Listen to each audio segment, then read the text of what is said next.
Prefeito Edvaldo Holanda, mais um bom momento da administração. Sem dúvida, nós estamos implementando um ritmo bastante intenso em várias entregas para a população de São Luís. Ontem nós tivemos a oportunidade de entregar cerca de 40 viaturas para a SMTT, para a Secretaria Municipal de Trânsito e Transporte, que ajudarão justamente na fiscalização do trânsito da nossa cidade.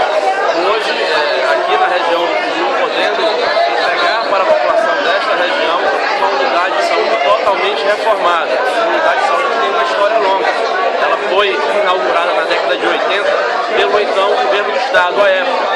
E no ano de 2004, a administração desta unidade de saúde ela foi repassada para a Prefeitura de São Luís. Ela estava numa condição, uma estrutura física bastante ruim, bastante danificada, e nós tivemos, graças a Deus, a condição de poder reformar e a nossa gestão poder fazer essa entrega desta unidade de saúde totalmente reformada para a população.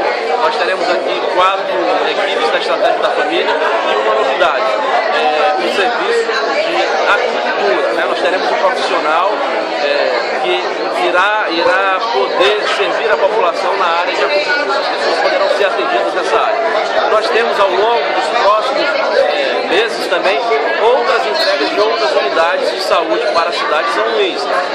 Também faço questão aqui de ressaltar as reformas que já estão acontecendo no Socorrão 1, no Socorrão 2, no Hospital da Criança está passando não só por reforma, mas também por ampliação. O Hospital da Criança está sendo ampliado, sem contar com várias obras estruturantes que nós estamos tendo aí também na cidade, na nossa querida cidade. Na área da educação também, várias creches que vão começar a ser construídas, escolas que começarão a ser reformadas enfim, um primeiro ano de organização da casa e a Prefeitura trabalhando com planejamento. O segundo ano já colhendo os frutos do planejamento feito no primeiro ano.